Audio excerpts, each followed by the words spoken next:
Today, in front of the AFL-CIO, Bernie Sanders, it's according to CNN, MSNBC, the New York Times, GQ, just did a very, very amazing spread of Elizabeth Warren. The Summer of Warren was their spread. According to them, Elizabeth Warren is the only one who knows how to spell. She's the only one who knows how to write a plan. And her plans are just magnificent. They're fantastic. No mention that Bernie Sanders has the most comprehensive health care plan of any candidate, a plan that many of the other candidates copied before they backtracked off of it. I'm talking to you, Kamala Harris. So it's interesting that Bernie Sanders reveals a very comprehensive union plan to strengthen unions, and I've seen a little bit of coverage, but not much. Does it have anything to do with the fact that there's barely any coverage over the last 2-3 decades of the destruction of unions in America? Which, by the way, if you look at the destruction of America, that red line where all that money has been stolen from you to go to oligarchs, to go to pharmaceutical executives, bankers, real estate developers, Silicon Valley giants, big fossil fuel executives, and all the usual suspects. Well, the destruction of unions, which started in the 1980s under Saint Reagan, that coincided. It's all connected. It all happened at the same time. So Bernie Sanders revealed a plan to double union membership, to get rid of right to work, which is one of the most regressive, toxic laws that is destroying unions, intimidating workers, and basically creating an economic Hunger Games. So I'll read it real quick. Bernie Sanders, who has frequently done his presidential campaigning on picket lines, unveiled a comprehensive set of proposals on Wednesday designed to revive and newly empower organized labor. Sanders' workplace democracy plan includes a mix of legislation and promised executive orders, including one that would deny federal contracts to companies that pay their executives 150 times more than their employees or offer wages lower than $15 an hour. I don't mean to, pick a little bit at Bernie. I think 150 times your worker is a little too high. I think you should have lowered it.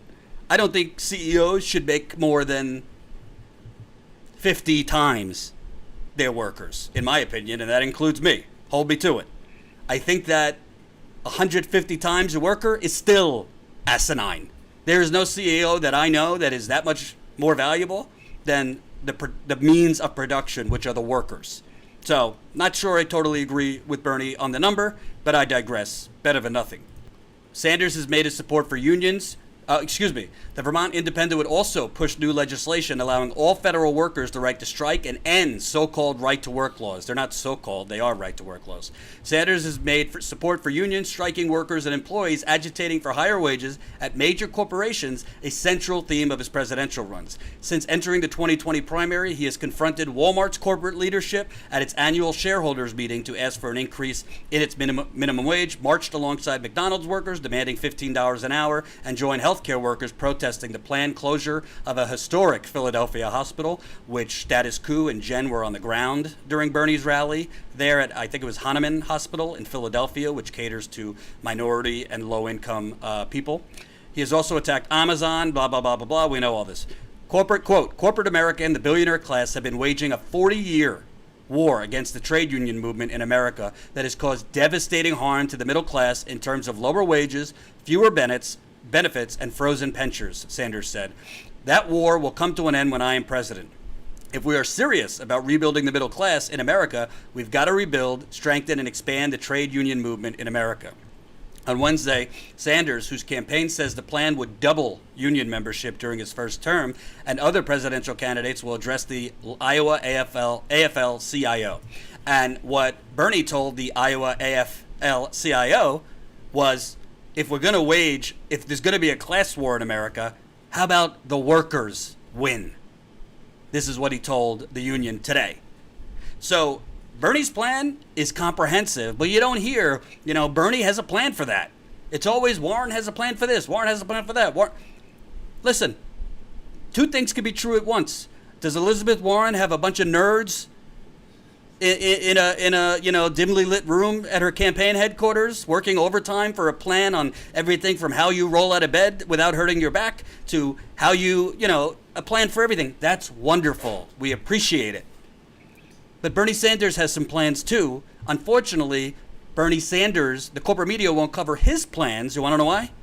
Because they don't want Bernie Sanders breathing anywhere near the White House.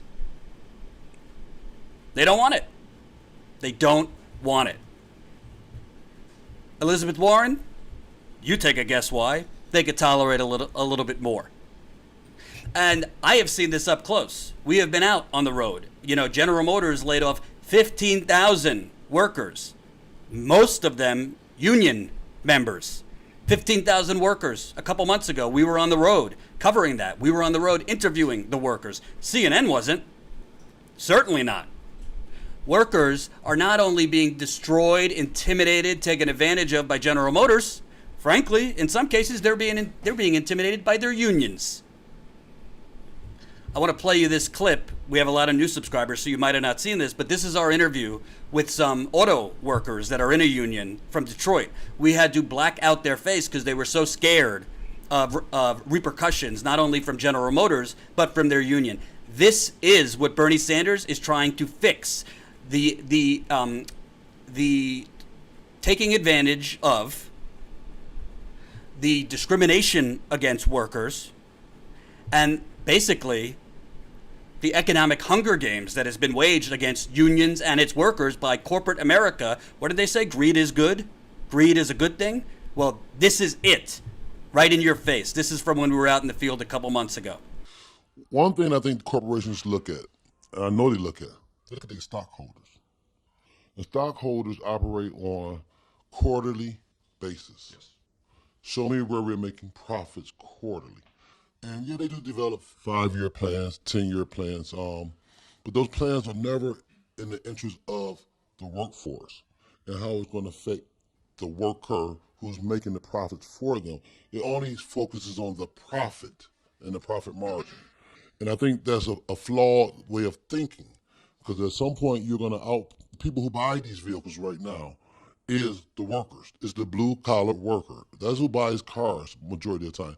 Most of the wealthy cars are sponsored to them, given to them, or they lease to them, or some other way or they're not buying American cars at all, to be honest. What sustains the auto market is the blue-collar worker. So if you take them out of it, then you have to start saying, well, where's my sales going to come 10, 20 years ago? And now you're looking at long-term profit margins dipping, right?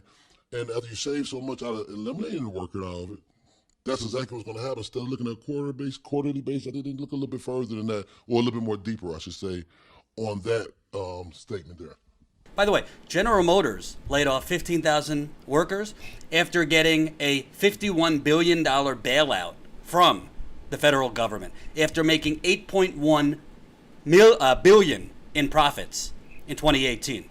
This is the unfettered greed. And this is why I call it the United Corporations of America. And a huge reason why CEOs, why corporations have been allowed to do this, is the thing that protects workers against this, the unions, have been decimated. If you want to look at it as an analogy, like the Amazon rainforest is being decimated as we speak. United Corporations of America. So it's not just about doubling union membership. It's getting rid of right to work laws, which Bernie Sanders' plan proposes, which protects union workers. It is also about, Bernie Sanders has talked about increasing union members' say in corporations, including putting them on the board of directors of companies. But just doubling the union membership isn't going to do anything if those unions don't have more power. And that is why, you could call me a communist if you want, some of my naysayers, we need to take away power from the corporations in this country. The corporations can no longer run our government, because if they are allowed to run our government, there is not a corporate CEO nowadays that I know that genuinely cares if their worker can breathe, can feed their family. It is all about, as that gentleman just talked about in that video, value for your shareholders, getting your shareholders more money, and if the workers could eat, that's a plus. So there's another thing. If you look at productivity That's the blue line. This is since the 1950s, but look at that since the 1980s. Right in the middle there. Productivity skyrockets in this country over the last 3 decades. Hourly compensation, essentially flat. That is another huge sign and a huge result of union bashing. Because strong unions mean strong and consistent raises, wage increases. You don't see this that much on CNN, this chart. You don't see this on MSNBC.